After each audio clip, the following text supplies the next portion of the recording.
João, capítulo 4, a partir do verso 1, diz assim: E quando o Senhor veio a saber que os fariseus tinham ouvido que Jesus fazia e batizava mais discípulos do que João, ainda que Jesus mesmo não batizava, mas os seus discípulos, deixou a Judéia e foi outra vez para a Galiléia.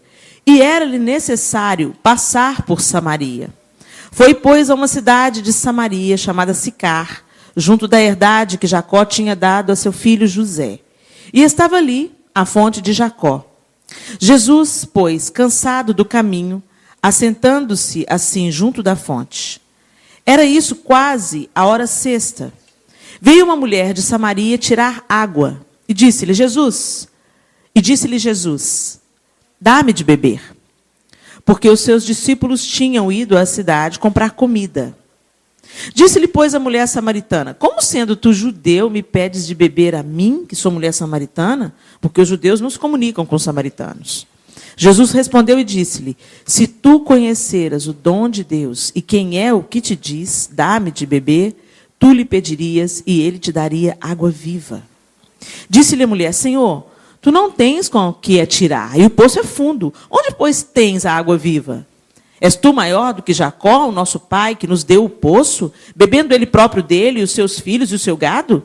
Jesus respondeu e disse-lhe: Qualquer que beber dessa água tornará a ter sede. Mas aquele que beber da água que eu lhe der, nunca terá sede, porque a água que eu lhe der se fará nele uma fonte de água a jorrar para a vida eterna.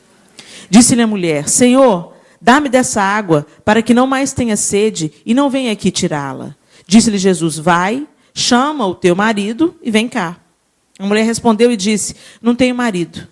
Disse-lhe Jesus: Disseste bem, não tenho marido, porque tiveste 5 maridos, e o que agora tens não é teu marido. E isso disseste com verdade. Disse-lhe a mulher: Senhor, vejo que és profeta. Nossos pais adoraram neste monte, e vós dizeis que é em Jerusalém o lugar onde se deve adorar. Disse-lhe Jesus: Mulher, crê-me que a hora vem, e que nem neste monte, nem em Jerusalém adorareis o Pai. Vós adorais o que não sabeis, nós adoramos o que sabemos, porque a salvação vem dos judeus. Mas a hora vem, e agora é, em que os verdadeiros adoradores adorarão o Pai em espírito e em verdade, porque o Pai procura a tais que ainda assim o adorem. Deus é espírito, e importa que os que o adorem em espírito e em verdade. A mulher disse-lhe: Eu sei que o Messias, que se chamou Cristo, vem. Quando ele vier, nos anunciará tudo. Jesus disse-lhe: Eu o sou, eu que falo contigo. E nisso vieram os seus discípulos e maravilharam-se de que estivesse falando com uma mulher. Todavia, nenhum lhe disse: Que perguntas? Ou, por que falas com ela? Deixou, pois, a mulher o seu cântaro e foi à cidade e disse àqueles homens: Vinde vede um homem que me disse tudo quanto tenho feito. Porventura não é este o Cristo? Saíram, pois, da cidade e foram ter com ele. Ontem nós vimos a história de Abigail, no Antigo Testamento. Uma mulher íntegra, de valor, de sabedoria, cheia de graça, num casamento infeliz, num casamento com um homem tolo, mas Deus interviu na história de Abigail e ela acabou se tornando uma rainha, né? Ela foi esposa de Davi, se tornou esposa de Davi depois da sua viuvez. Uma mulher de honra. E aqui a gente vê o contraponto dessa mulher. Uma mulher de vida duvidosa. Uma mulher adúltera. Uma mulher de má fama, de má conduta.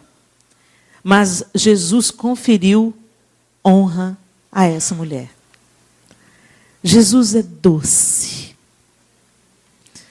Ele é precioso, misericordioso, gracioso e se revela mudando a história de qualquer pessoa.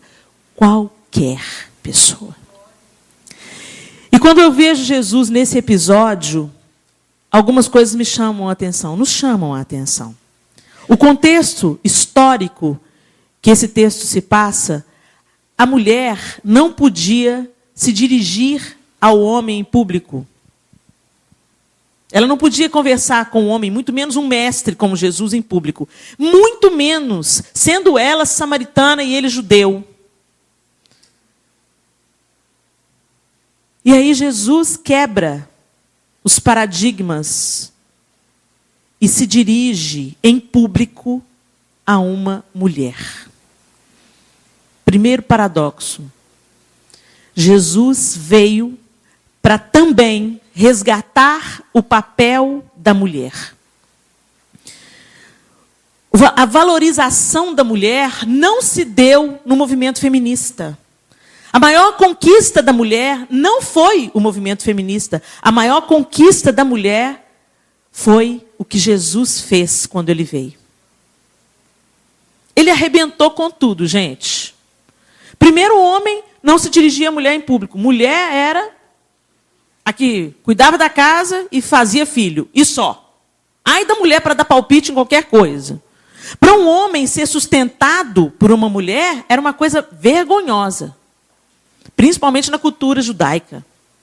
Até hoje imagina naquele tempo. E o ministério de Jesus foi mantido financeiramente por mulheres.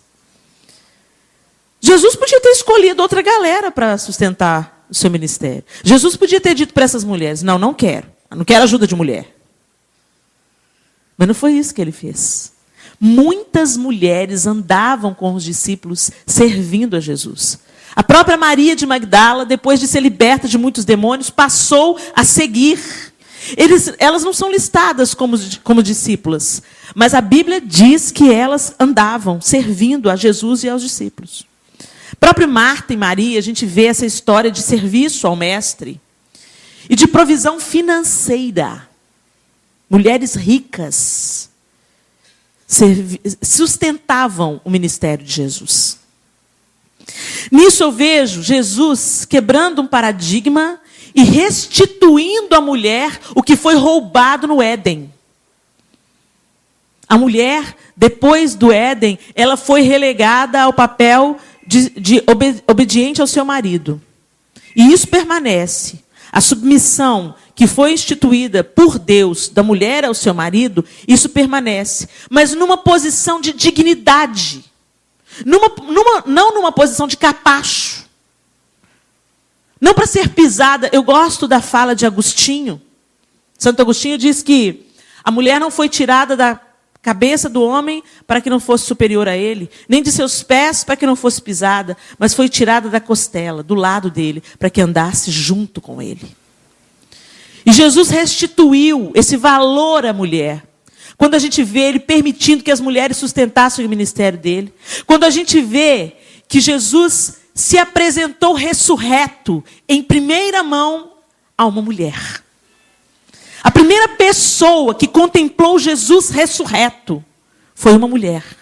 E ela foi anunciar isso aos discípulos. Coisa linda, né? E aqui nesse episódio, a gente vê Jesus se dirigindo a uma mulher. Ou seja, ele queria dizer com essa atitude, você para mim não é menor. Tinha mais um agravante, ela era samaritana. Ela era de uma classe conflitante. Os samaritanos e os judeus não se davam. Os judeus renegavam os samaritanos porque julgavam que eles tinham instituído o paganismo. Eles eram rejeitados. Eles eram escória. E Jesus vai justamente passar por Samaria e olhar para essa mulher samaritana. E ainda tinha mais um agravante. Era por volta da hora sexta, ou seja, meio-dia. Era por volta do meio-dia, o horário mais quente do dia. As mulheres de bem iam tirar água no poço para suas atividades bem cedo, quando o sol ainda era fresco, e logo para de manhã começar suas atividades, né? Almoço, lavar roupa, enfim, tudo que a água provia naqueles dias. Por que essa mulher foi naquele horário? Muito provavelmente, muito possivelmente, porque ela não queria se encontrar com as outras mulheres. Porque teria que encarar o olhar de rejeição, o olhar de acusação, o olhar que diz prostituta, adúltera, imunda. O que você está fazendo aqui? Então, para evitar essas mulheres, possivelmente, ela ia no horário mais quente, ou seja, o horário que ela não ia se encontrar com ninguém. Jesus quebrou 3 fortes paradigmas. Ele falou com uma mulher, ele falou com uma mulher samaritana, e ele falou com uma mulher de má reputação. E a coisa mais linda desse texto é que ele se apresenta a ela. A revelação começa no verso 10. Ele disse: se tu conheceras o dom de Deus e quem é que o te diz, dá-me de beber, tu lhe pedirias e ele te daria água viva. Ele começou a deixar uma dica, ele começou a se abrir para aquela mulher e se mostrar. Curiosamente, quando Jesus se relacionava com os homens, ele dizia: e você, o que você diz que eu sou? Tu és o Messias, o Filho de Deus? Disseste bem, não é? Em outras vezes ele fala: você que fala. Mas para essa mulher, ele se mostrou totalmente. Mas antes disso, nos versos 11 e 12, ela disse a ele: Senhor, tu não tens com que tirar, e o poço é fundo. Onde, pois, tens a água viva? E ele disse, ela continua dizendo: és tu maior que Jacó, o nosso pai, que nos deu o poço, bebendo ele próprio dele, os seus filhos e o seu gado? E Jesus lhe respondeu no verso 13, e disse-lhe: qualquer que beber dessa água tornará a ter sede. Mas aquele que beber da água que eu lhe der, nunca terá sede. Porque a água que eu lhe der, se fará nele uma fonte de água a jorrar para a vida eterna. E eu queria parar um pouquinho aí, para a gente pensar nessa água viva. Um dia, você se encontrou com Jesus. Umas através do evangelismo, outras talvez porque cresceram na igreja, outras talvez por uma situação de crise, uma perda, uma morte. O evangelho de Jesus Cristo, as boas novas de salvação, te encontraram em algum lugar da sua vida, em algum momento. Quantas aqui? Deixa eu ver. Teve um dia que você entrou na presença de Deus, ou numa igreja, ou num culto na praça, ou na sala da sua casa, ou no hospital. Eu não sei como se deu esse dia que você falou: Jesus, eu preciso que o Senhor entre na minha vida. O meu aconteceu quando eu tinha 14 anos de idade, no acampamento de carnaval. Eu preciso que o Senhor me salve. Eu preciso de salvação, eu preciso de vida abundante. Não dá para eu levar a vida mais do jeito que eu estou levando. Eu quero experimentar essa água. Mas sabe o que acontece muito comumente? Principalmente nos dias atuais. A gente ergue a mão em algum momento. A gente fala: Jesus, entra na minha vida. A gente canta: entra na minha casa. Entra na minha vida. Mexe com minha estrutura. Aí quando Jesus começa a mexer com a estrutura, você põe ele no banco de trás. Você continua com as mãos firmes no volante da sua vida. Você continua conduzindo a sua história. Você continua fazendo as suas escolhas. Você continua no comando, no controle. Mas você colocou Jesus dentro do carro, só que no banco de trás. E como é que isso é evidenciado? Quando a gente vem para uma comunidade, uma igreja, é muito comum a gente se adaptar. Nós somos munidos, seres humanos, de um poder de adaptação. Então, quando você entra num ambiente, numa festa, você muda de bairro, quando você entra numa igreja, você, inconscientemente, você observa o meio e você se adapta ao meio. Porque você não quer ser rejeitado. Então, quando a gente vem para a igreja, a gente começa a observar os códigos de conduta da igreja. Então, a gente observa como é que as pessoas se vestem, o que as pessoas falam, como é que elas se comportam, quais são os seus valores. E aí a gente assimila, não por uma transformação do Espírito Santo na nossa vida, mas por uma religiosidade hipócrita, farisaica e superficial. A gente assume a roupa certa. Porque quando você vai de decote na igreja, o pessoal fica falando, não, irmã, misericórdia, hein? Queima Jesus, os peitos estão pulando para fora. Se você vai de roupa curta, o pessoal fala assim, irmã. Ou então não fala, só olha. Te frita com o olho, né? Em algumas denominações, e não estou falando mal de forma nenhuma, eu respeito a maneira que cada um escolhe para servir a Deus. Às vezes eu criticava, gente, o pessoal do usos e costumes, um negócio tão pesado, Jesus veio para libertar. Mas tem gente que só sente que está servindo a Deus e amando a Jesus com a saia no pé, com o debaixo do braço cabeludo, enfim. Eu não vou criticar, desde que essa pessoa esteja andando no caminho do Senhor. Quem sou eu para criticar? Esse é o jeito que ela sente que ela está servindo a Jesus. E o Espírito Santo trata conosco de uma maneira muito particular. Às vezes, cantar uma música do mundo pode não me fazer desviar, mas pode te fazer desviar. O apóstolo Paulo já nos advertiu, todas as coisas nos são lícitas, mas nem todas convêm. Todas nos são lícitas, mas nós não nos deixaremos levar por nenhuma delas. Ou o Senhor é o rei, ou o meu umbigo é o rei. Ele não concorre. E aí a gente vem para a igreja e muda a aparência. A gente veste a roupa que a gente sabe que ninguém vai encher a paciência da gente. A gente mantém o cabelo no comprimento que a gente sabe que ninguém vai molar a gente. Aí a gente começa a falar o crentez fluente, você não fala mais palavrão, você pensa os palavrões. Quando você chuta, você... Mas aí você sabe, glória a Deus! Porque se você falar o que você está pensando, as pessoas vão te rejeitar. Eu experimentei isso logo na minha vida cristã, quando eu entrei para a igreja, eu tinha 11 anos de idade. Aí, pelos 12 anos de idade, eu estou lá na igreja, no meio dos adolescentes. Foi Deus que fez o céu, o lume das estrelas. Aí o menino, misericórdia. Eu, o que foi? O que foi? Você está cantando música do mundo. Música do mundo? Primeiro que eu não conhecia esse tratamento. Música do mundo? É. Mas a música fala de Deus, mas é do mundo. Não pode? Não pode.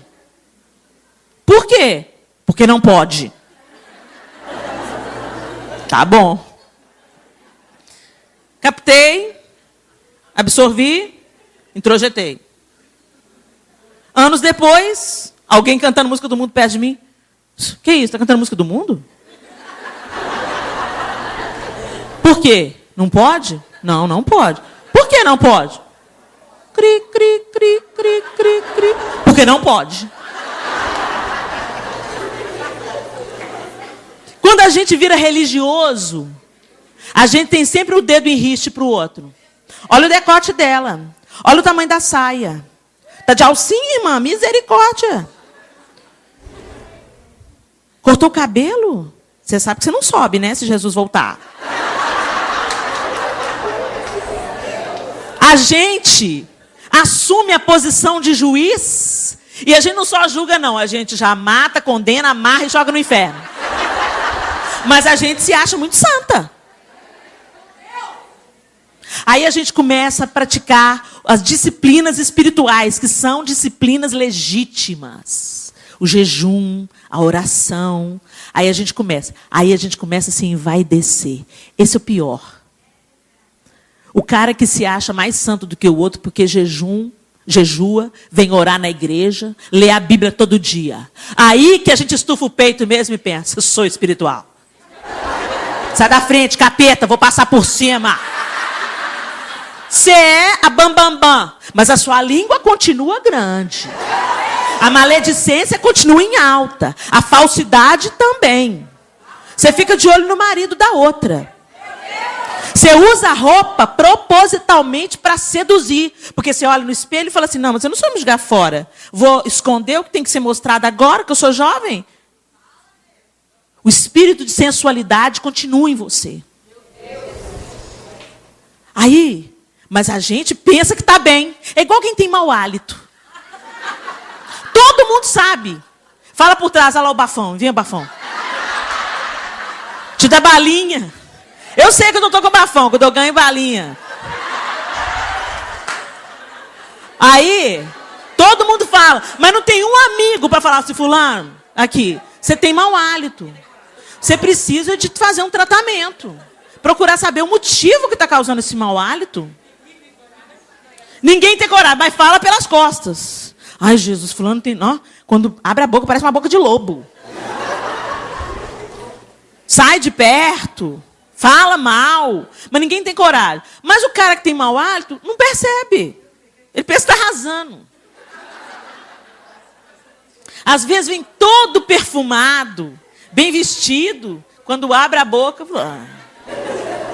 E assim é o religioso.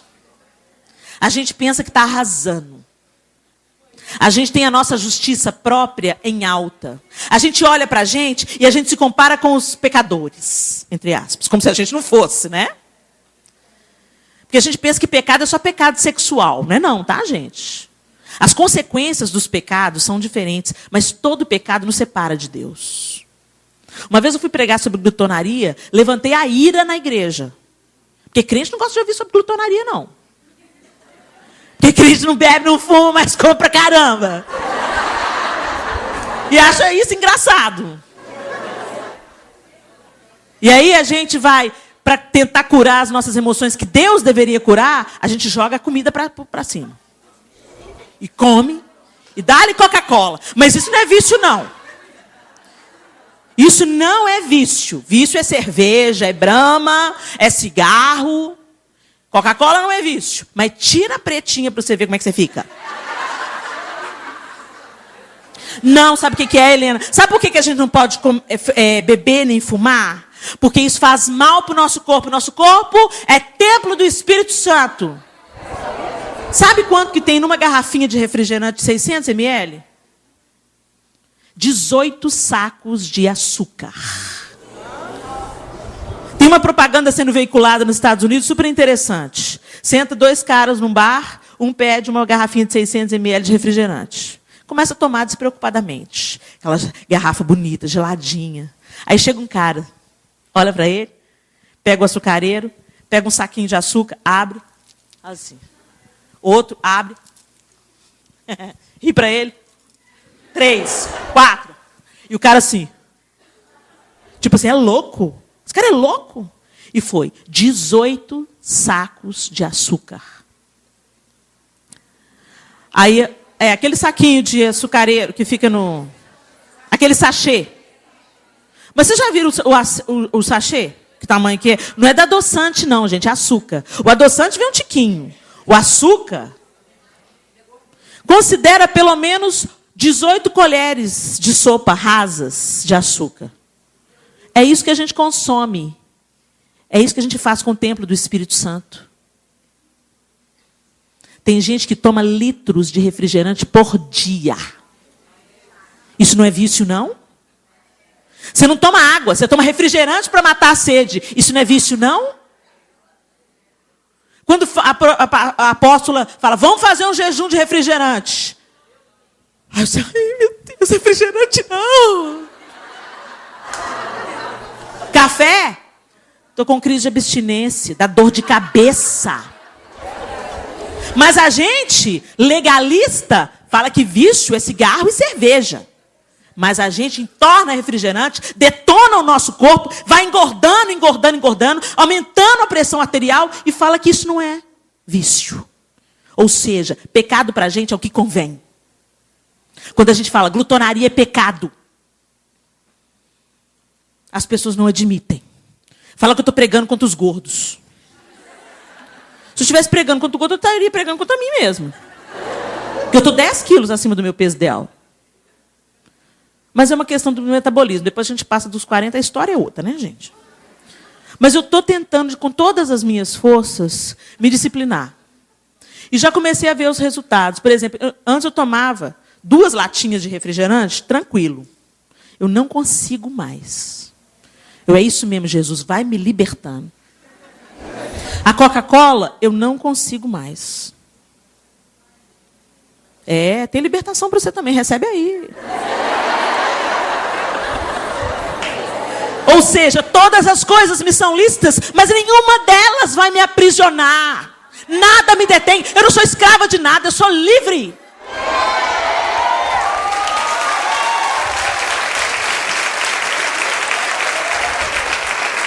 E aí a gente pensa assim, não, mas pecado é adultério, é prostituição. Mas quando você coloca uma roupa sensual para chamar a atenção do homem, você acha que isso não é prostituição? Quando você quer atrair o homem, usando o seu corpo, você acha que isso não é prostituição? Então a gente, sabe, a gente encaixa, maqueia o pecado. E as invejas? Nossa, como mulher, um bicho invejoso. Ai, mas todo mundo ama quando a Helena, quando entra no YouTube, vê lá, Helena Tanuri tem inveja de Ana Paula Valadão. Aí todo mundo vibra. Yes! Tá vendo a pecadora da Helena? Sabe por quê? Porque aí você pensa que o seu está mais leve. Mas já teve um estudo provando que todo ser humano é invejoso. Uns em maior grau, um grau doentio, outros com leves ondas de inveja. Mas o fato é que, vamos confessar, gente, em algum momento da sua vida, você morreu de inveja de alguém ou de alguma coisa. E isso, quando a gente sente inveja, a gente mostra que a gente não está degustando a água viva na sua plenitude. Porque quando a gente começa a beber dessa água, o que Jesus diz aí? Do seu interior fluirão rios de inveja e competição. É isso? Fluirá um rio de veneno e maledicência. É isso? Quando a gente vê que o que a gente está derramando, quando esbarram na gente, é inveja, é maledicência, é sensualidade, é hipocrisia. Aí a gente vê que a gente ficou na superficialidade da religião e não na profundidade do relacionamento. A vida que Cristo oferece, o mundo não pode lhe dar. É vida no seu coração. É vida perfeita em amor. É vida aos pés do Senhor. É Cristo vivendo em você. É vida que nasce da morte. É vida que traz o perdão. É muito mais que uma religião. É Cristo vivendo em você. É vida que nasce da morte. É vida que traz o perdão. É muito mais que uma religião. É Cristo vivendo em você. Cristo em vós, a esperança da glória. Cristo em vós, a esperança da glória. Por que nós, como igreja, e quando eu digo igreja aqui, gente, eu não estou dizendo só a noiva, que está se adornando, que está se purificando, que está se separando. Eu digo a instituição, o sistema, todo mundo junto. Joio, trigo, novos e antigos convertidos, bebês na fé, maduros na fé. Eu estou falando do todo. Muitas vezes a igreja não avança, não prospera. E quando eu digo prosperidade, eu falo de vidas transformadas, não de igrejas lotadas. Não avança porque está presa na religiosidade, no aparente, no superficial. Não, agora eu falo crentez fluente, misericórdia, sangue de Jesus tem poder, queima ele, está amarrado, profetiza. A gente fala a linguagem certa, com o coração errado. A gente tem uma aparência de santidade, mas só Deus e você sabem como é que anda o seu interior. Os rios de água viva não fluem. A água está parada. E água parada provoca doença, traz morte. Aquele que bebe, aquele que beber da água que eu lhe der, nunca mais terá sede. Sede de quê? Sede desse século. Sede da mentalidade desse mundo. Sede das vaidades dessa vida. Gente, a gente gosta de muita coisa, mas nada pode ser maior do que o Senhor na nossa vida. Muitas vezes a gente troca a igreja pelo lazer facilmente. Não vou na igreja domingo de manhã, não. Porque é o meu dia de estar com a minha família. E Deus manda priorizar a família. Ainda usa Deus para justificar a sua picaretagem. Você está com preguiça. Porque cuidar de ir à igreja é também cuidar da família. Vai com você e a sua casa para a igreja. Agora, mas lá em casa não é o seguinte, só eu sou crente. Então, mulher, deixa tudo impecável. No sábado à noite, deixa o almoço adiantado. Deixa tudo certinho. Vem para a igreja. Se precisar de sair um pouquinho mais cedo para servir o almoço para a família no horário, Deus não vai te condenar por causa disso, não. Mas Ele está contemplando o esforço, o empenho do seu coração de separar um tempo da sua semana para falar, Senhor, esse dia é teu. Em primeiro lugar, esse dia é teu. É importante a gente estar em comunhão, porque brasa fora do braseiro perde o calor. É só você pegar um crente que fica muito tempo sem congregar. Daqui a pouco ele fica crítico, fala mal de todas as igrejas. Nenhuma igreja é boa. Ele que é muito bom, ele é muito santo. Não, sabe o que eu acho? Que igreja não devia ser assim. Igreja devia ser assado. Tá bom, então procura outra igreja, irmão. Procura outra igreja que você vai se adequar. Para isso tem essa diversidade no corpo. Tem mão, tem braço, tem perna, tem barriga. Procura uma igreja que se parece com o seu jeito. Não, porque não tem, né? Tem não, santo? Então o que você vai fazer na terra? Vai para o céu. Nossa justiça própria. A gente começa a ser rígido. Julgar todo mundo. A gente senta em cima da própria cauda e fala da cauda de todo mundo. Não é assim?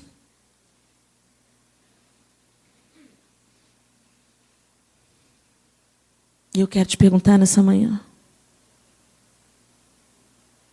Se o rio de água viva não está jorrando na sua vida, você não vai ser uma mulher de honra com seus próprios esforços. Essa é a diferença. Aquela mulher ali na fonte, no poço, recebeu uma revelação. Gente, quando Jesus se apresentou para aquela mulher, ele estava cobrindo ela de honra. É como se ele tirasse o manto imundo da vida que ela levava e falava assim, não estou nem aí para o que você já viveu até aqui, mas eu quero te dizer, eu que falo contigo. E eu vou te falar mais, bebe da água que eu te dou, você nunca mais vai ter sede. E do seu interior fluirão rios de águas vivas. E começou a fluir, tanto começou a fluir que ela foi para a cidade, anunciou tudo que tinha ouvido. Ela se tornou a primeira missionária de Samaria. É assim que Jesus faz quando ele entra na vida. Ele gera transformação na mente, transformação no caráter. E a aparência é uma consequência.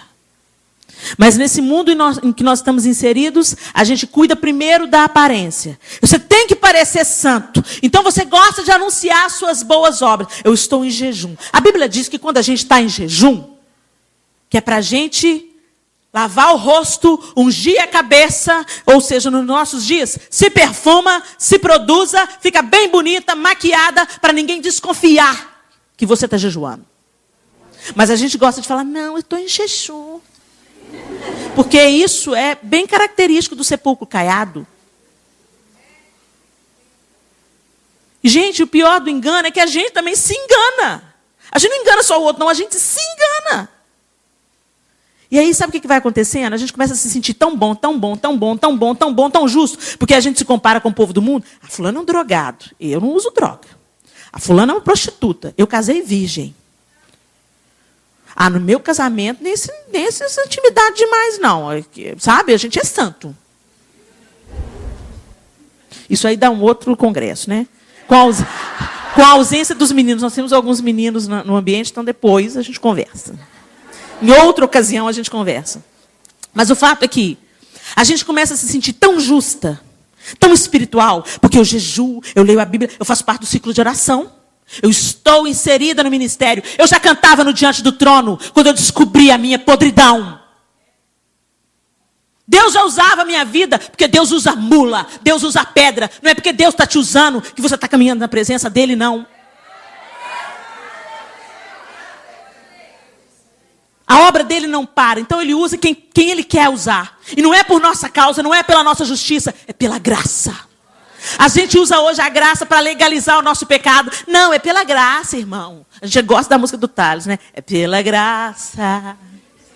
Sabe por quê? Porque a gente fala assim, não, eu não preciso fazer nada. Eu não preciso fazer nada, Jesus me usa pela graça. E é a pura verdade, mas a graça não legaliza o nosso pecado. A gente não barateia a graça. Quem teve um encontro com essa graça, vai cada dia se humilhando mais, e se abaixando mais, e querendo mais de Deus. E não vai pecando e falando, não, mas a graça, né? A graça. É pela graça que Deus nos usa. Não é pelo nosso merecimento. Não, eu vou me consagrar para Deus me usar mais. Não. Você vai se consagrar, sim, para você ser mais livre. Não é uma barganha, não é uma troca. Olha, Deus, eu vou me consagrar, eu vou fazer jejum e oração, vou na igreja, vou participar do ciclo de oração, e aí o Senhor vai me usar. Não, Senhor, eu vou me consagrar, eu vou me entregar, porque eu preciso de Ti. Porque eu não quero viver a mediocridade, a miséria que o século está oferecendo e pondo na mesa da gente. Eu quero a tal vida abundante que o Senhor conquistou para mim. Gente, quando você não peca, quando você foge do pecado, quando você busca uma espiritualidade genuína e não hipócrita e farisaica, Deus não se torna mais santo por causa disso, não. Deus é imutável. Se você pisa na bola e desce o baixo nível, nem respinga em Deus. Ele continua soberano, poderoso e eterno. Quando você escolhe um estilo de vida de não pecar, é você que está sendo protegido pela obediência à palavra de Deus. O amor de Deus é imutável. Ele vai te amar quando você for joia, ele vai te amar se você for uma prostituta. E o que é cheio de justiça própria, pensa assim, Jesus me ama, porque, né, eu estou na igreja, eu ando vestida direitinho, eu prego a palavra. Agora, coitada, né, daquela menina que está lá na prostituição, né? Coitada. Ela não sabe do amor de Deus, ela não conhece o amor de Deus. Ela não conhece mesmo, mas ela é amada. Ela é amada tanto quanto você, certinha. Quiçá, Deus olha mais para ela, porque vocês já notaram, mães, que quando tem um filho que dá trabalho para a gente, ele tem mais a nossa atenção? A gente até tem que se policiar, né? É claro que isso não acontece com Deus, porque o amor de Deus é perfeito. Mas isso mostra para a gente que Deus não tem filhos preferidos por causa de atitudes. A obediência à palavra de Deus não é um favor que você está fazendo para Deus. É um favor que você está fazendo a você. Você está se livrando de enrascada. Você está preservando o seu corpo do fundo do poço. Você está vivendo a liberdade e a vida abundante que Jesus conquistou para você. E não fazendo um favor para Deus, ou se tornando mais agradável para Ele. Não há nada que a gente possa fazer para ficar mais agradável. Jesus já fez. Jesus são os óculos de Deus. Toda vez que Ele olha para a gente sem Jesus, Ele vê a gente deformado, opaco, embaçado, feio. Aí Ele põe Jesus. Ele nos vê através do sacrifício da cruz. E Ele nos vê justificados, santos, purificados, limpos. E ao invés da gente entrar nessa vida e começar a fluir os rios de águas vivas, a gente fica na superficialidade, na mediocridade da religião. A gente passa a ser um frequentador de igreja, mas a gente gera confusão, a gente gera divisão. Ai, pastora, põe a mão na minha cabeça, ora por mim. Ora você. Você não precisa da minha mão na sua cabeça. Você tem o próprio Cristo disponível para você.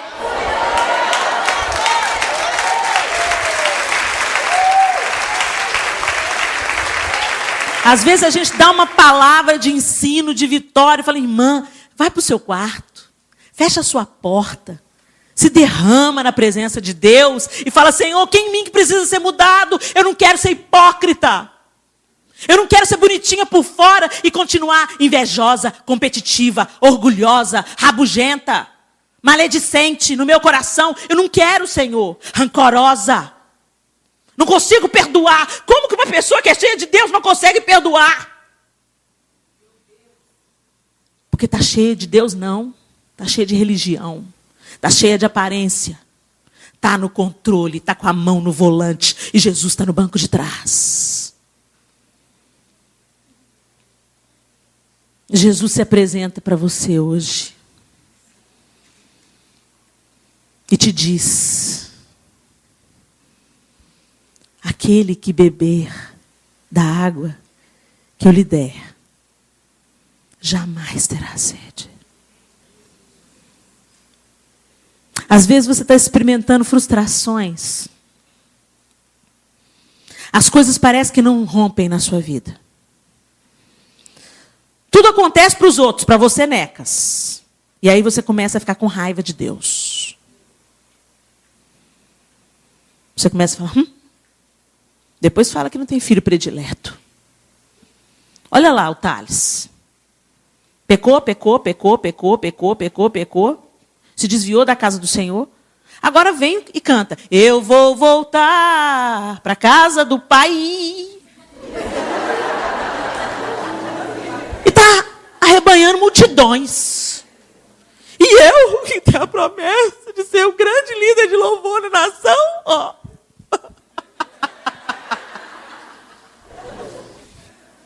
Olha a inveja aí.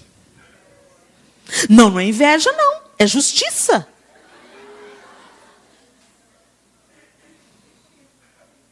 Não, porque fulano é que está errado. Fulano é que tem que pedir perdão. Olha o orgulho aí. A Bíblia diz, quando vieres ao altar, se te lembrares de que alguém tem alguma coisa contra você, não fala, se você tem alguma coisa contra alguém.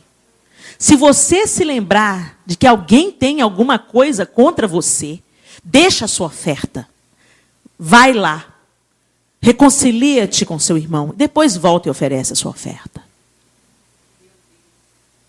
A ordem do culto a Deus é alterada. A hierarquia aí é mudada.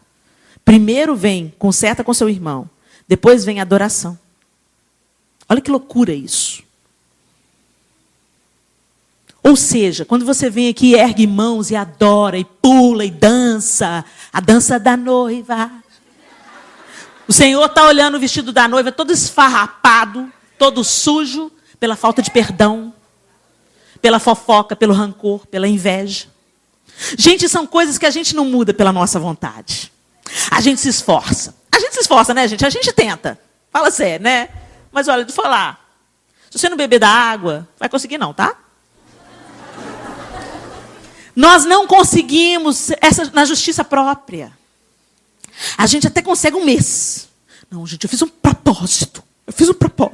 Um mês sem reclamar. Tem até agora uma disciplina, né, um livro aí que você lê e põe uma pulseira num braço. Aí cada vez que você reclamar, você tem que mudar a pulseira de braço. Até você ficar 21 dias sem mudar a pulseira de braço. Aí só aí você pode tirar a pulseira. Ou seja, negócio estreita. Tem gente que fica 3 anos com a pulseira no braço. Porque a murmuração está nos nossos lábios todo o tempo. Ou seja, a gente se esforça, se esforça, se esforça, se esforça. Mas no nosso esforço a gente consegue muito pouco. A gente consegue muito pouco. Mas quando a gente se esforça, entre aspas, se escondendo, se protegendo em Deus, bebendo da fonte todo dia. Todo dia. Não é ser crente só de domingo, não, viu, gente? Você é crente na segunda, na terça, na quarta, na quinta, na sexta, no sábado. 24 horas por dia. Tem gente que chega ali na porta, veste a capa de crente. Aleluia! A paz do Senhor! Ô, meu irmão, glória a Deus! Agora encontra com um caboclo no trânsito aí. Você é burro, cala a boca!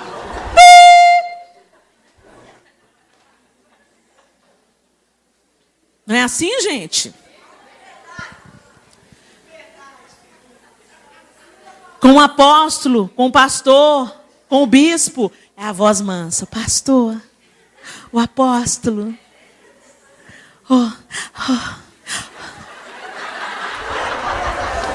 O apóstolo tem que fazer. Que, irmã? Hã? Agora em casa, lá debaixo do prédio, você já escuta os gritos. Cala a boca, menino, desce daí! Menino que apertado, delação!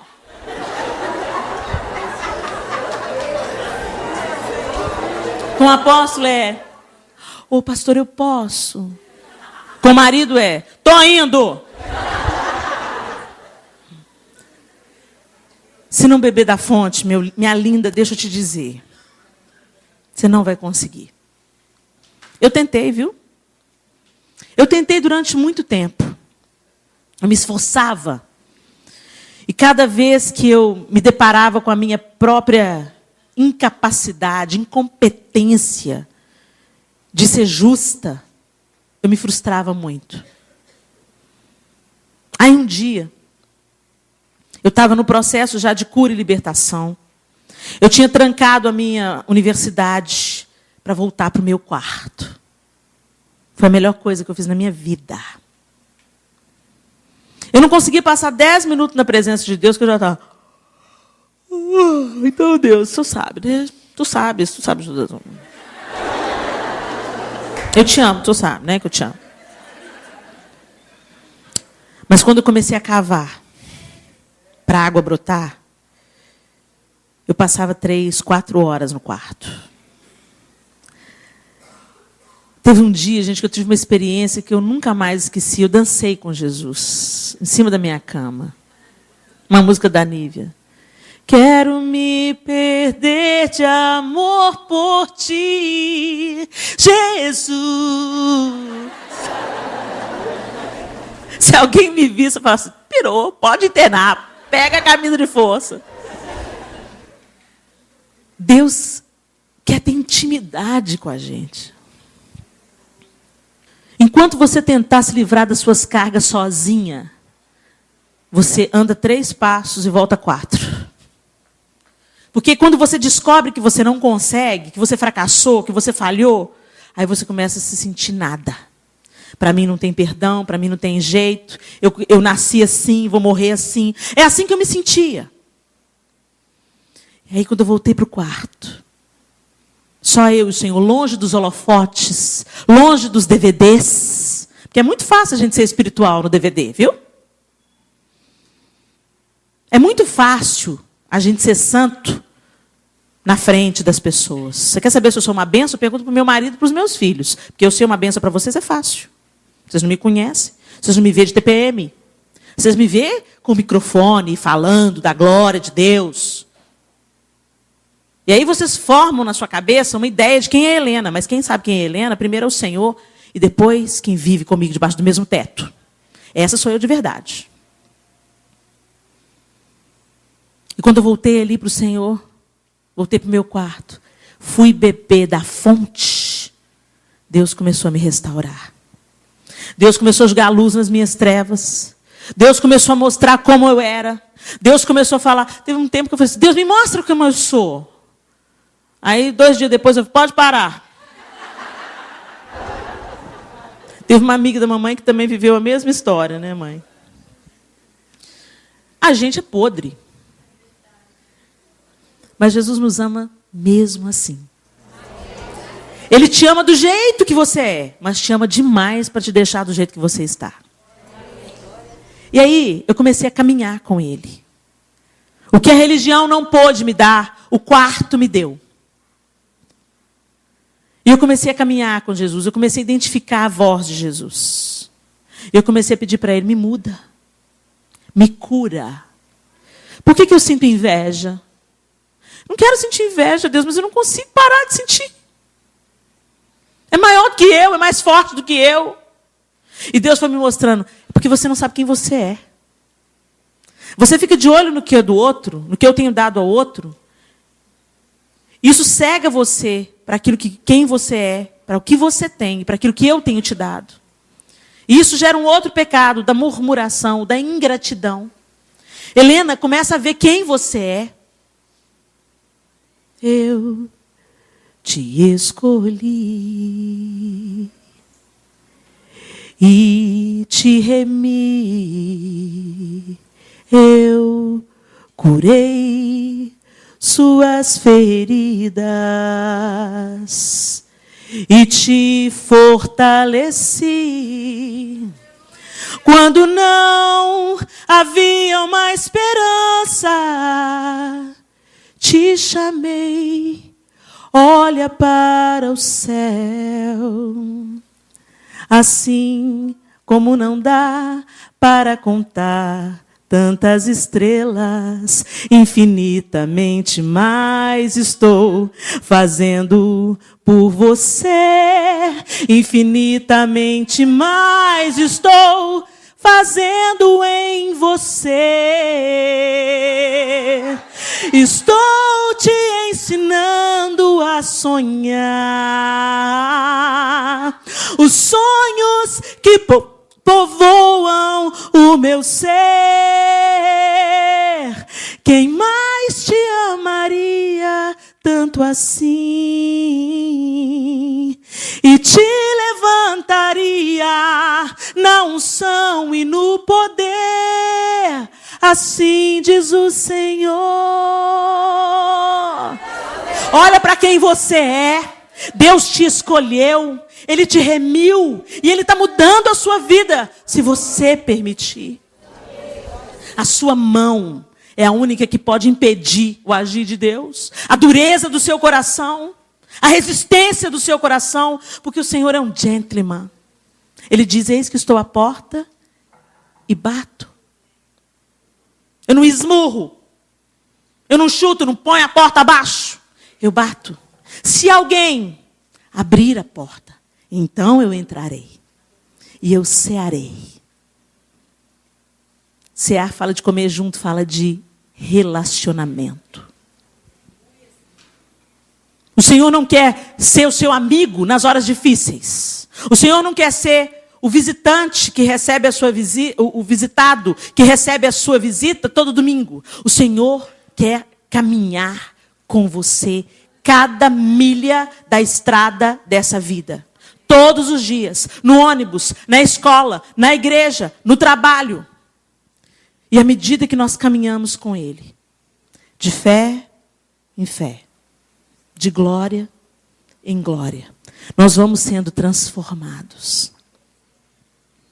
Diga-me com quem andas e te direi quem és. Isso é um ditado popular, mas é verdadeiro. Sabe por quê? Quando a gente anda muito com uma pessoa, a gente começa a assimilar essa pessoa. A gente, de repente, começa a brincar as mesmas brincadeiras, usar as mesmas gírias. Os casados começam a assimilar um ao outro, depois de muitos anos de casado. Um nem fala, mas só olha para o outro e já sabe o que o outro está dizendo. Até coisas engraçadas, piadinhas, um já olha para o outro. E todo mundo em volta fica boiando. É assim que o Senhor quer se relacionar conosco. Não é à toa que o Senhor faz um comparativo de Jesus com a igreja, noiva e noivo. Porque Ele quer intimidade. Intimidade.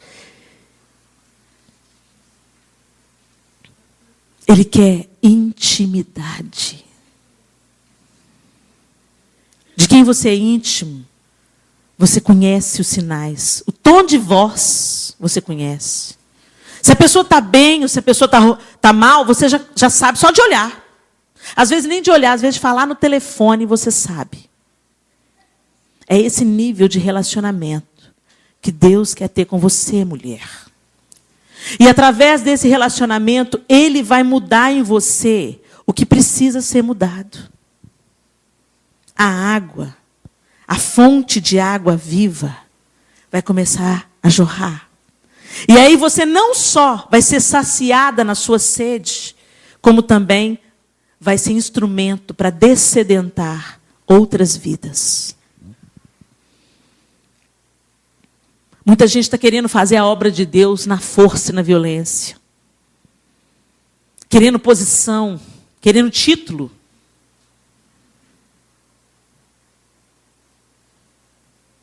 Você não precisa de título.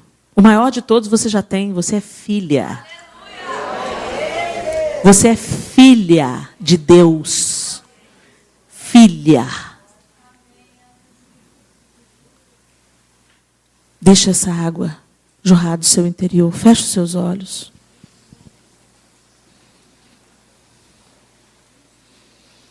Depois daquele encontro, aquela mulher nunca mais foi a mesma. Ela recebeu a revelação do senhorio de Cristo.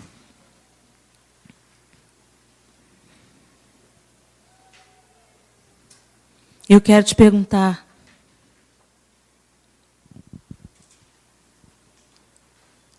Jesus é o seu Salvador?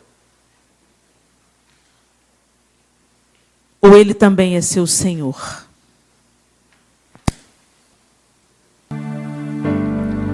A gente está tão cheia de nós mesmas que não tem mais espaço para Deus.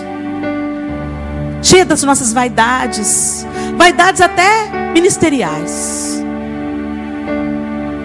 Cheias de uma falsa espiritualidade. E outras de nós cheias de amargura. Às vezes a vida judiou tanto de você, mas tanto, que você não consegue nem mais chorar. Ressentida, abusada, criticada, humilhada. Deus quer restaurar isso. Mas isso a religião não tem para te dar.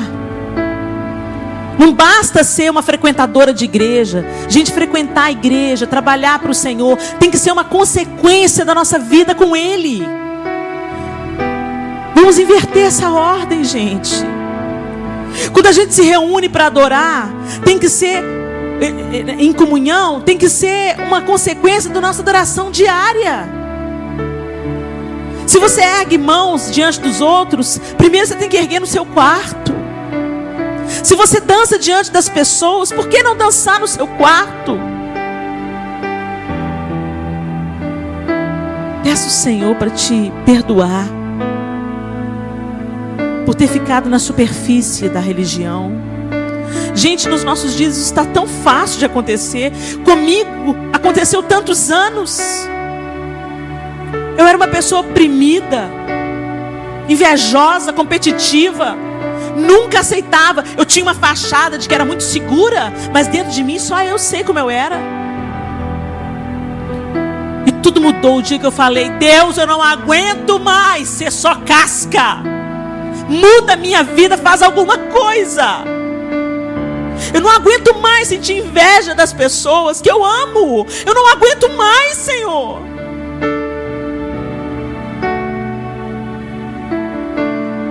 E o Senhor entrou com providência. Entrou com cura. E em certo momento Ele já estava me curando, já estava me restaurando. Eu estava em pleno processo e eu tive uma recaída. E eu falei: Deus, olha, quer saber? Eu vou te seguir de longe, porque de perto eu não dou conta. Quanto mais eu quero me aproximar, mais eu percebo como é que eu não dou conta. E o Senhor, no dia seguinte que eu fiz essa oração, eu orei dessa forma: Senhor, eu vou te seguir de longe, porque seguir de perto eu não consigo. No dia seguinte chegou um livro do Max Lucado na minha mão. E o livro dizia exatamente assim: siga-me de longe e você me negará.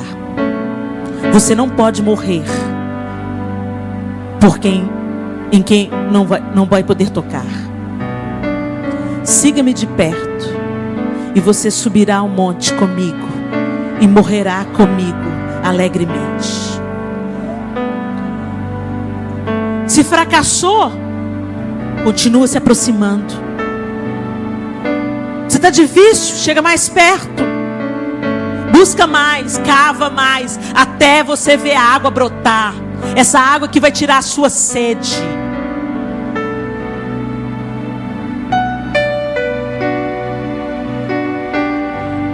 Se esvazie. Se esvazie de você.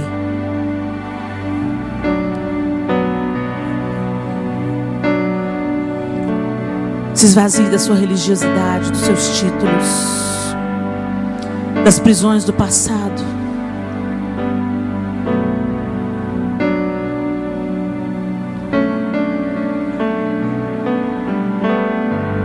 Deixa essa água te lavar.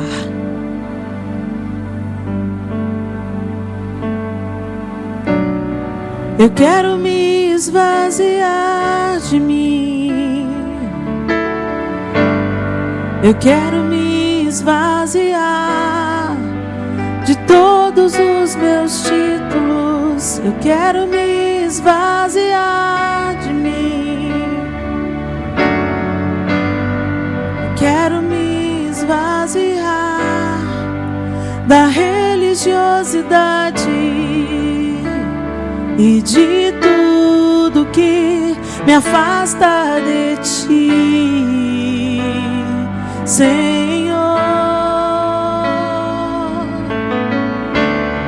Eu quero me esvaziar de mim.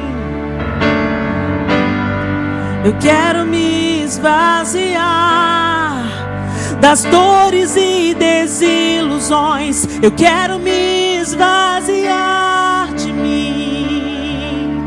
Sim, Deus, eu quero me esvaziar da prisão do passado e de tudo que me afasta de ti, Jesus. Onde eu irei, Senhor? Só tu tens as palavras de vida eterna. Onde me esconderei? Tu és o ar que eu respiro, tua presença me atrai. Então inunda-me com teu amor, transforma-me com teu amor, atrai meu coração a ti, Senhor.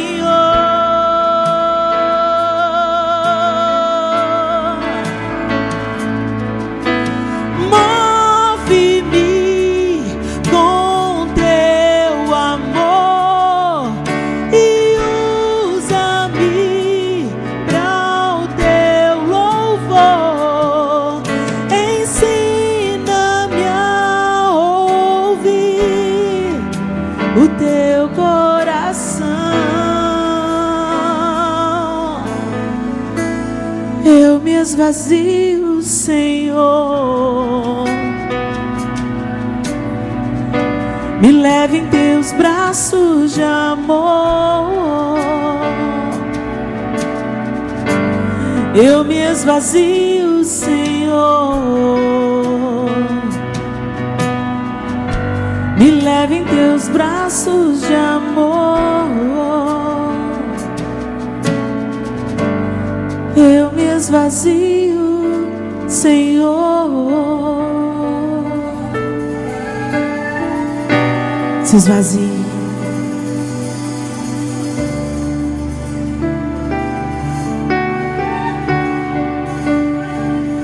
Perdão, Senhor. Perdoa-nos, ó Deus, por vivermos na superfície da religião. Perdoa-nos, Senhor, por nos julgarmos mais santas, mais especiais, mais amadas, pela nossa justiça própria. Perdoa-nos, Senhor, por sermos praticantes de um evangelho domingueiro, inexpressivo. Perdoa-nos, Senhor, por nos compararmos aos fracos, mas não queremos atingir a perfeição do Senhor. Perdoa-nos, Senhor.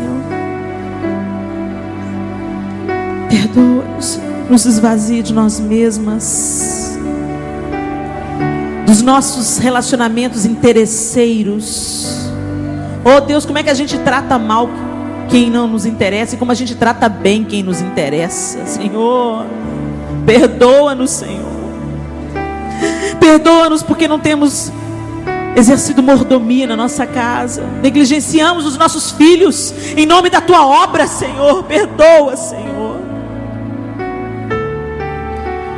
Perdoa porque às vezes usamos a tua obra para fugirmos das nossas responsabilidades difíceis. Perdoa-nos, Senhor, porque fazemos jejum e oração para alcançarmos graças, bênçãos, mas não fazemos jejum e oração para ter o nosso caráter transformado. Perdoa, Senhor. Oh Deus, sozinhos nós não conseguimos, Senhor. Coloca a tua mão em nós, oleiro. Quebra, faz de novo, molda a massa, mas faz a gente ser diferente, Deus.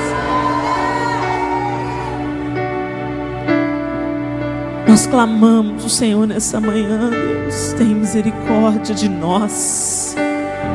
Que o teu perdão, o teu sangue, Jesus, venha sobre nós, lavando toda a hipocrisia, todo o farisaísmo, Senhor. Em nome de Jesus. Para sermos cobertas de honra, precisamos estar vazias de nós mesmas. Que o Senhor venha sobre nós essa manhã.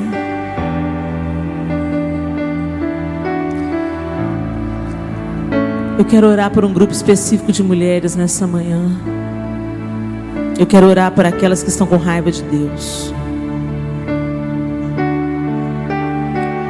Às vezes você veio para essa conferência e seu coração está ressentido contra Deus. Quando você escuta falar de Jesus, Jesus, Salvador, morreu na cruz no meu lugar. Quando você escuta falar do Espírito Santo, meu professor, meu consolador. Mas quando falam com você, Deus Pai, Deus Criador, aí você recua. Algumas de vocês, porque o Pai, a figura do Pai terreno, foi projetada no Pai Celestial. Seu pai foi um homem que fracassou. Todos os pais terrenos, por melhor que o pai terreno seja, ele é homem, ele é falho. E às vezes o seu pai falhou de uma maneira muito forte com você. Alcoólatra, talvez batia em você, batia na sua mãe, te disse palavras duras, te abandonou, te molestou sexualmente. E aí você projetou isso em Deus Pai. Ah, Deus Pai tem coisas mais importantes para fazer. Deus Pai tem câncer para curar, AIDS. Ele não vai se importar com as minhas questões tão pequenas. E você foi assumindo essa postura de defensiva com Deus Pai. Outras pessoas se distanciaram porque Deus Pai disse não. Deus, mas eu queria tanto me casar. Deus, eu queria tanto ter aquele bebê, Senhor. Deus, por que o Senhor levou meu filho, Deus? Por que o Senhor levou meu marido, Deus? Você culpa ao Senhor, Deus, Pai, por alguma coisa que você não tem. Ou por alguma coisa que você amava tanto te foi tirado. Se você se identifica com alguma dessas coisas que eu falei, fique de pé no seu lugar. Eu quero orar por você, com você.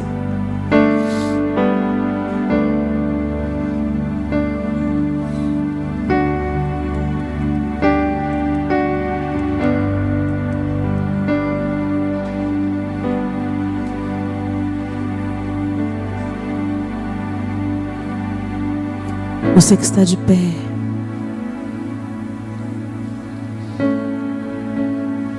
Quando eu era criança, eu fui molestada sexualmente. Durante muitos anos. Esse abuso começou quando eu tinha por volta de 2 anos de idade. E quando eu estava no meu processo de cura, eu falei para Deus, Deus, por que o Senhor permitiu?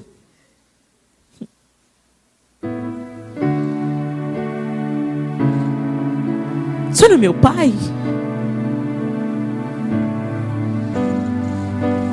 E me veio uma ilustração ao coração, de uma maneira muito doce. Então eu acredito que essa ilustração seja a resposta de Deus para mim. Eu vi uma menininha toda encharcada na chuva, toda molhada, sozinha. Uma garotinha bem pequena. E aí veio um homem forte, lindo, limpo, com um guarda-chuva enorme, guarda-chuva da graça. Pegou a minha mão e me levou de volta para casa. Mas no caminho veio um carro e jogou lama em nós dois. No mundo tereis aflições, mas tens bom ânimo, eu venci o mundo. Eis que estou convosco todos os dias, até a consumação do século. Ele te ama tanto, que Ele te trouxe aqui hoje, debaixo do guarda-chuva da graça, para te curar. A lama desse mundo, a lama que é resultado da distância do homem de Deus, o seu Criador, pode esbarrar na gente, pode espirrar na gente, porque estamos no mundo. Os 12 discípulos foram assassinados, 11 deles assassinados brutalmente por amor a Cristo.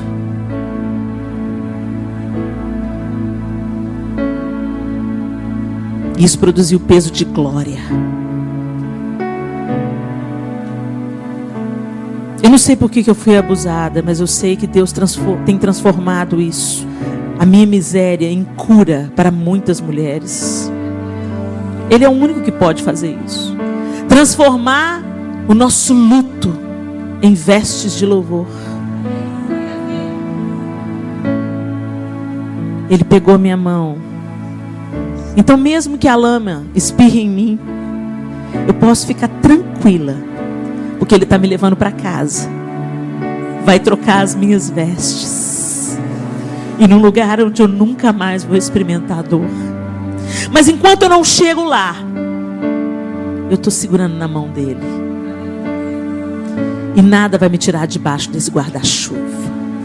O diabo pode tentar, mas eu não estou sozinha. Eu não sei o que te aconteceu, mas eu sei que o Senhor está com você todos os dias até a consumação do século. Receba esse amor. Deixa o Pai te curar.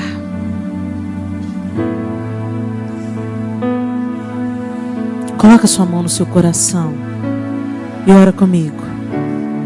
Senhor Deus, meu Pai, eu estou na Tua presença para dizer que eu tenho andado distante, com o coração ressentido contra o Senhor. Eu questiono às vezes o seu amor. Às vezes eu não acredito. Eu vacilo. Mas eu sei que mesmo assim o Senhor me ama. E que o Senhor vai me conduzir debaixo do guarda-chuva da graça até esse dia perfeito. Me perdoa, Senhor, pelas minhas escolhas, por meu ressentimento. Eu me rendo, eu me desarmo. E eu te peço, aquilo que eu não consigo sozinha, me ajuda. Me ajuda a acreditar no seu amor. Me ajuda a receber esse amor, a sentir esse amor, a ser curada por esse amor. Em nome de Jesus. Eu me desarmo, eu me rendo, eu me entrego e eu recebo o teu perdão e o teu amor. Em nome de Jesus. Amém. Pode se assentar. Ou melhor, vamos todas ficar de pé.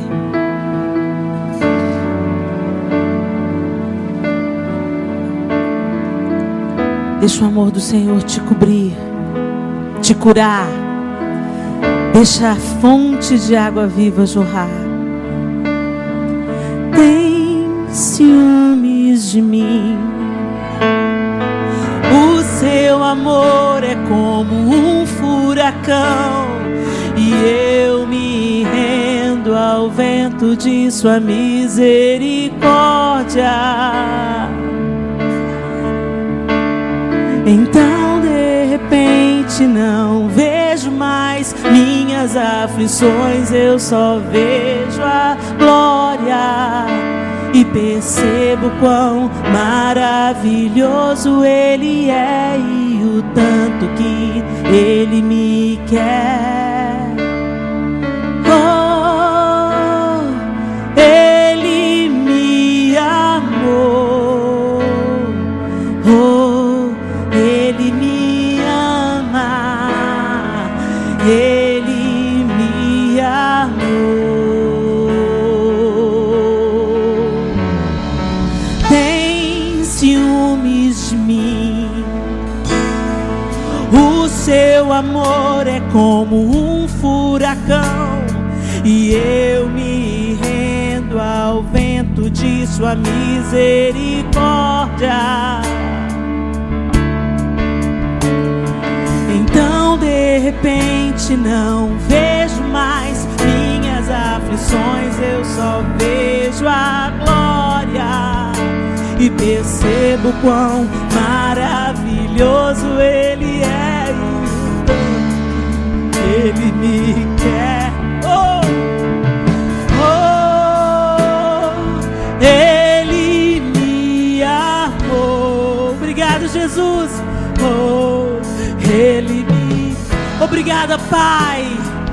Ele me amou.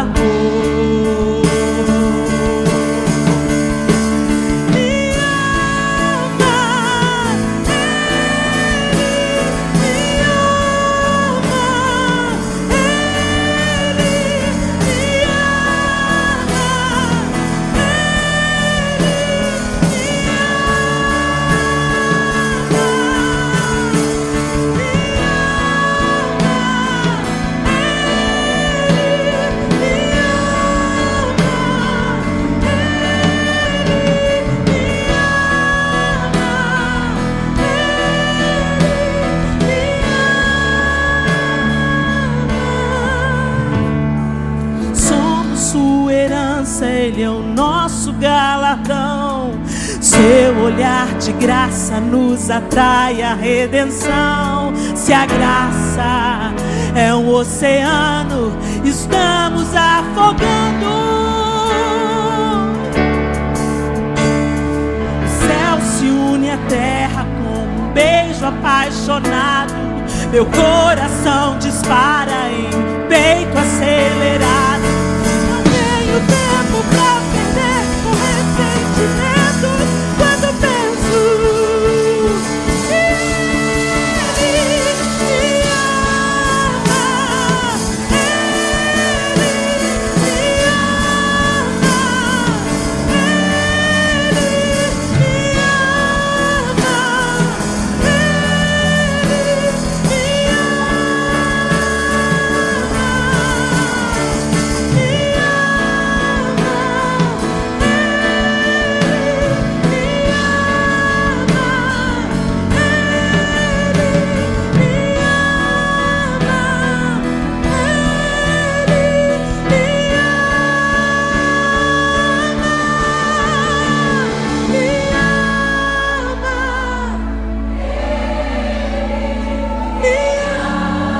Receba esse amor. Declare esse amor, igreja. Receba esse amor.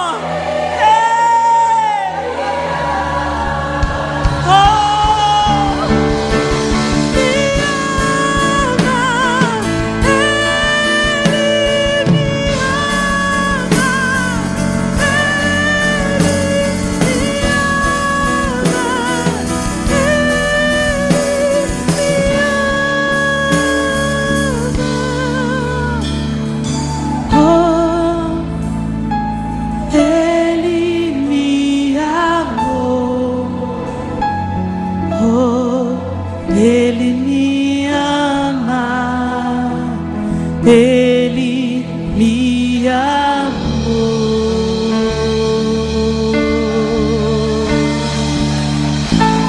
Adoramos, Senhor.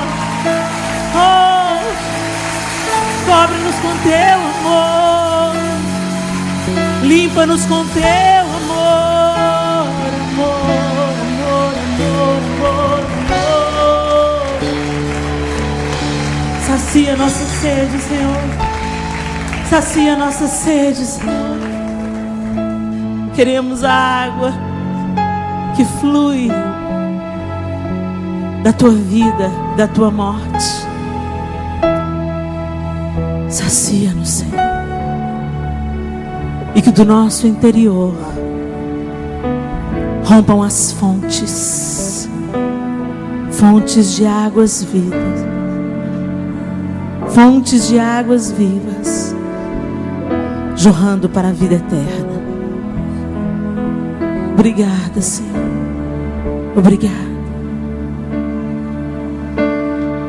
Oh, Ele me amou. Oh, Ele me ama. Ele me amou.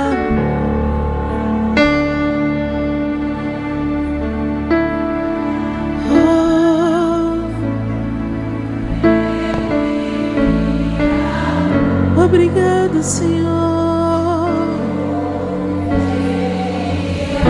Me ama. Eu recebo este amor. Oh, Ele me ama. Me ama. Ele me amou. Me ama.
Seja encharcada nesse amor.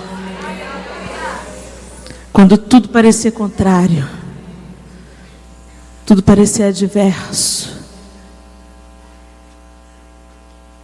se firme nessa promessa. Ele me ama e vai me amar até o fim. Deus abençoe vocês.